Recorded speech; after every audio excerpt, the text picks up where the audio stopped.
This is actually my house kit. This is one of mine. Beautiful. It gets used a lot. Yeah. You know, I mean, back in the day, you know, cartage was the big thing. All the studio drummers had, you know, the successful drummers a lot of times had 3 kits in cartage.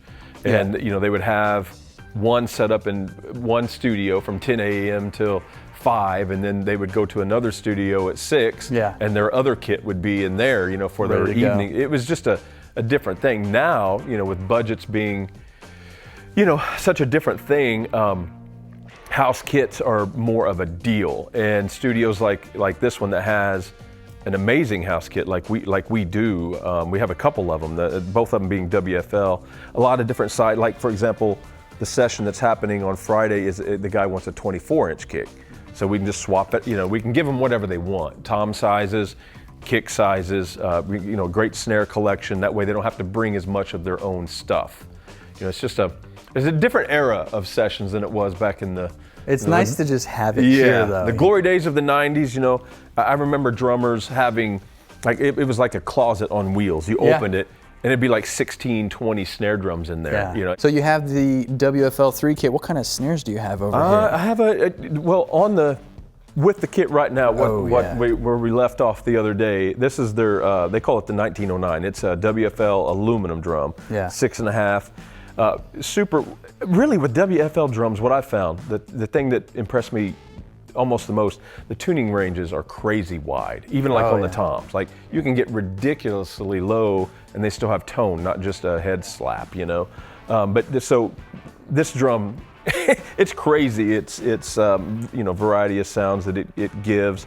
But I would say it's our most popular drum. You know, when drummers come in and use mostly all our own gear.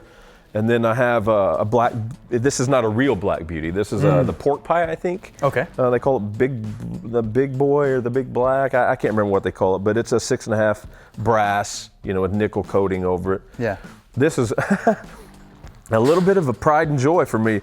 I bought this in like 1992, new. Yeah. It's a Pearl free floater brass. Yep. And you know, sometimes the piccolo, the high pitched piccolo crack is just the thing. Yeah. And I love, you know, because this sat in storage for years.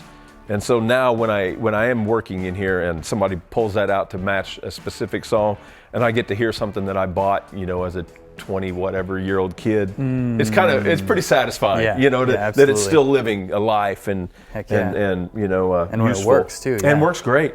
This is a WFL Mahogany drum. This is a monster.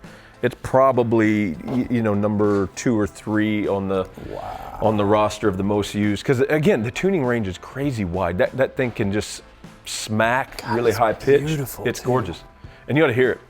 And you know, I've had guys tune it really low, and I was just, it's, you know, as you can tell, it's tuned up a little bit right now. But I was amazed at how swampy it was able to get tuned low. Man, I'm telling you what, the WFL3, you know, the William Ludwig drums, they are as legit, you know, so they may be new to some guys, but I'm in love with them. It's all I have here. I had a Gretsch kit in storage, and I don't even have it anymore. It's all WFL, but that's a Yamaha Maple. Okay. I think that's a Pearl Sensitone steel. Cool. That one gets drug out. This is kind of cool. I bought a kit years ago when I'm a drummer. And I used to do NASCAR dates. Oh, really? And I, you know, you don't want to take a nice kit to a NASCAR event. So I bought this cheap Pacific kit. You know, it's the DW, like Mexican-made drums. And this came with it, and it's been in the back of trailers at all temperatures. You know, just thrown around and it's still got the original heads.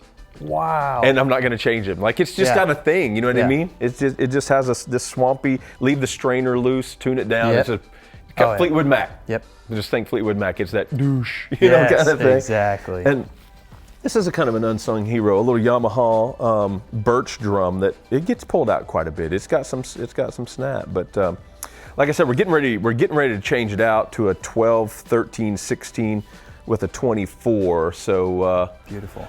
You know, that's just the name of the game. And this is 22. This is a 22-inch kick. Yeah, 13, the drum, 16. 13 and 16. Yeah. Every drummer has their, you know, different thing. And then these cymbals, they're all Heartbeat. These are Heartbeat. These are house kit cymbals. I've got a pretty good collection of these and Peistes. These are probably the most common house kit cymbals that get pulled out. The Pisces are kind of the old 90s sizes, a lot smaller, a lot more 16 crash, 17 crash. Brighter. A lot brighter, 14-inch, like crispy hi-hat. These are the bigger, more current, like this is a 20-inch crash, I think. That's a 19. This is like a 22-inch crash. It's just the bigger. That's fun. Yeah, it's where things are at right now. Look at that. I mean, that's like a 16. 16, yep. They're 15 or 16. I've got a couple of their hi-hats and a couple of their rides. Hey, thanks for checking out this clip. If you're setting up your own studio and you have any questions about how to hook things up, what to plan for, what gear you are thinking about getting, how you want to go about it, you can schedule a call with me at andrewmastersmusic.com. It's a one-on-one, 1-hour consultation where you can ask me anything you want. The link is down in the description. Go schedule your call today. And if you're just chilling and you want to subscribe or watch another clip, click one of these two things.